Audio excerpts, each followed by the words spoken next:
नरेंद्र मोदी को प्रधानमंत्री बनाया, ना आरएसएस ने प्रधानमंत्री बनाया। नरेंद्र मोदी प्रधानमंत्री पद के लिए अपने आप को उन्होंने बीजेपी, आरएसएस सब पर थोपा। मतलब अगर मैं थोपा शब्द इस्तेमाल करूं तो उन्होंने अपने आप को वो बना दिया कि आपके पास कोई ऑप्शन नहीं था। और मैं गोवा की उस एग्जीक्यूटिव में मौजूद था जब इस तरह की स्थिति हुई कि उनको अनाउंस किया गया। अब योगी जी पर आते हैं। योगी जी,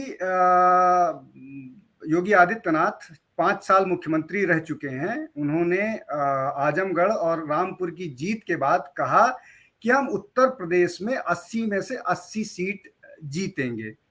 ये एक दावा उन्होंने किया। अब इसमें इसके 2 एस्पेक्ट हैं।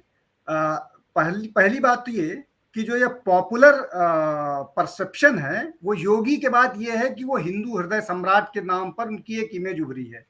दूसरे जिस नेता की बात कर रहे हैं वो है अमित शाह, जिसको मास्टर स्ट्रैटेजिस्ट माना जाता है, जिसने 2014 के चुनाव में एक अकल्पनीय स्थिति उत्तर प्रदेश के चुनाव में दिखाई और बीजेपी अलायंस 73 सीट जीत के आया। जो सारे पॉलिटिकल एनालिस्ट 40 के बाद थक जा रहे थे सीट देने में उत्तर प्रदेश बीजेपी में, जो बहुत हाफ करके बोल रहे थे, वो 45 सीट जीत रहे थे। तो उस स्ट्रेटजी में और सक्सेसिवली अगले चुनाव में भी बीजेपी 62-63 सीट जीत के आई। तो अब ये इस तरह की स्थिति में फैसला ये होना है कि 2024 के चुनाव के बाद प्रधानमंत्री पद की दावेदारी किसकी होगी। तो सबसे पहली बात तो मैं ये कहूंगा कि जब तक मोदी प्रधानमंत्री पद पर हैं और प्रधानमंत्री पद की जिम्मेदारी निभाना चाह रहे हैं, तो 1, 2, 3, 4 के बाद 9वें नंबर पर, 10वें नंबर पर आप चाहे योगी को रख लीजिए, चाहे मोदी को, अमित शाह को रख लीजिए, चाहे देवेंद्र फडणवीस को रख लीजिए, हेमंत बिस्व शर्मा को रख लीजिए। मैं 1-2 नाम को अलग कर दे रहा हूं। राजनाथ सिंह अब रेकनिंग में नहीं होंगे प्रधानमंत्री पद के लिए, वो इस दौड़ को हार चुके हैं। मुझे ये भी लग रहा है कि एक और नाम आया पूर्व राष्ट्रीय अध्यक्ष का, वो भी इस दौड़ को हार चुके हैं। तो ये तो तय है कि जब तक मोदी जी हैं तब तक बाकी किसी का प्रधानमंत्री पद की दावेदारी नहीं बन रही। अब प्रश्न ये है कि 2024 की दावेदारी के लिए बहुत सारे लोग अपने अपने हिसाब से ये लगातार साबित करने की कोशिश करेंगे कि नहीं, मोदी के बाद मैं। तो उस मोदी के बाद मैं 3-4 लोगों को दावेदार मानता हूं। उसमें योगी जी हैं, उसमें अमित शाह हैं, उसमें देवेंद्र फडणवीस हैं, उसमें एक और नाम मैं जोड़ना चाहूंगा, उसका नाम है हेमंत बिस्व शर्मा, जिसको आप नहीं नकार सकते हैं। आप महाराष्ट्र में भी जो सरकार बनी है, उस महाराष्ट्र की सरकार को बनाने में जिस तरह की भूमिका हेमंत बिस्व शर्मा की रही है, उसको कोई न पार्टी के तौर पर नकार सकता है, न किसी तौर पर नकार सकता है। और आसाम जिस जगह पर 32 से 33% मुसलमान है, वो व्यक्ति ये कह करके हमें मुसलमानों का वोट नहीं चाहिए चुनाव जीता है, तो उसको आप डिस्काउंट नहीं कर सकते। He is very much in the reckoning. तो ये अगर 4 लोगों की बात करें तो ये 4-5 लोग हैं जो उस रेस में तथाकथित रूप पर कहे जा रहे हैं। और ये बात लगातार आएगी कि एक आदमी दूसरे आदमी को पछाड़ने की कोशिश में लगा हुआ है। और हम पॉलिटिकल गॉसिप, पॉलिटिकल एनालिस्ट और पत्रकार के तौर पर इन चर्चा को आनंद भी लेंगे, खबरें भी लिखेंगे और ये चर्चा लगातार चलती रहेंगी। अब इसमें एक मैं मिथ को तोड़ के फिर आगे की बात करता हूं। बहुत सारे लोगों ने ये बोला कि खटिक ने एक पत्र लिखा और वो पत्र उन्होंने अमित शाह को भेजा और ये हुआ कि ये सारा का सारा अमित शाह जी ने कराया। मैं आपको बता दूं कि जो खटिक हैं वो उनकी नजदीकी ज्यादा योगी आदित्यनाथ के साथ है और वो हिंदू वाहिनी का पश्चिम का काम देखते थे।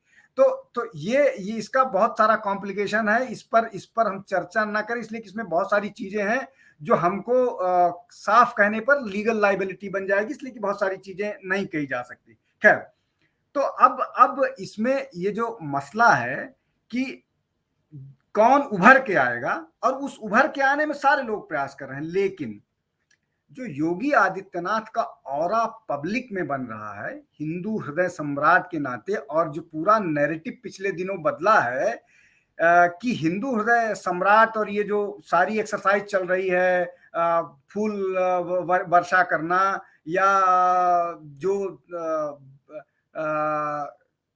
लोगों के घर तोड़ दिया, जो लोग इलीगल एक्टिविटीज में इन्वॉल्व थे, वो एक अलग तरह की इमेज बन रही है। अब मैं आपको एक छोटा सा और बात बता दूं, अभी जो भारतीय जनता पार्टी की राष्ट्रीय कार्य समिति हैदराबाद में हुई, उस कार्य समिति के बाद जिन लोगों ने भी भाजपा कवर किया है राजनीतिक उसके तौर पर, सबको मालूम होगा कि 2 दिन की राजनीतिक मतलब नेशनल एग्जीक्यूटिव और काउंसिल के बाद इनकी एक बड़ी रैली होती है। उस रैली में सारे बड़े नेता एड्रेस करते हैं, ये एक परंपरा है।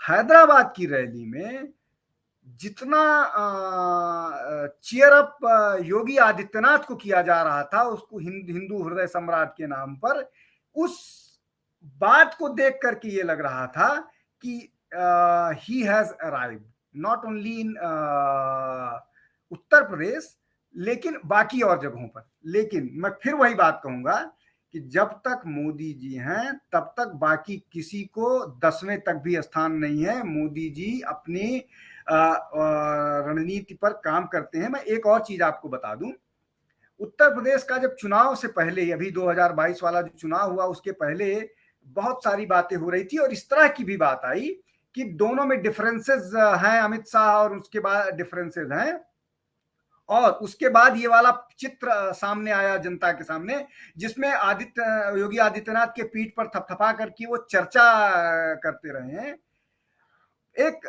मैंने बीजेपी 18-20 साल कवर किया है, तो मैं, हालांकि तब के बीजेपी में और अब के बीजेपी में बहुत अंतर है, इसलिए मैं उस पर नहीं जाऊंगा, लेकिन इस मामले में जो मुझे डेफिनेट इंफॉर्मेशन थी वो ये कि अमित शाह और योगी आदित्यनाथ दोनों को प्रधानमंत्री की तरफ से स्पष्ट मैसेज था कि आप दोनों का, अगर if at all there is any in fighting between both of you, मैं उस झगड़े में नहीं पड़ने वाला हूं, उसको आपको निपटाना पड़ेगा। और अगर 2024 पर इस तरह का कोई मसला आएगा, मतलब उनके चुनाव पर कोई मसला आएगा, तो वो किसी को स्पेयर नहीं करेंगे।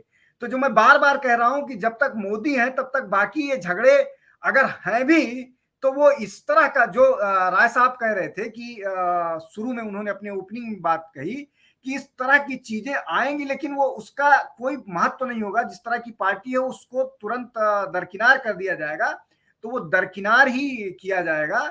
मोदी जी के रहते इस तरह की स्थिति नहीं होने पाएगी, और ये चर्चा चलती रहेगी। ये चर्चा 2024 के लोकसभा चुनाव के पहले तक भी चलेगी, टिकट वितरण पर चलेगी। ये बोला जाएगा कि इसके आदमी को ज्यादा टिकट दे दिया गया, इसके आदमी को कम टिकट दे दिया गया, जैसे अभी चला कि इनके आदमी को मंत्रालय दे दिया गया, इनके आदमी को मंत्रालय नहीं दिया गया। इस पर एक एक बात पर चर्चा की जा सकती है और सर्टेनिटी के साथ बात रखी जा सकती है। जी हरिकेश जी। और आप हमसे जुड़े रहने के लिए सब्सक्राइब करें YouTube पर, फॉलो करें Twitter पर और लाइक करें Facebook पर। और ज्यादा जानकारी के लिए आपको टाइप करना होगा सिर्फ न्यूज़ नशा।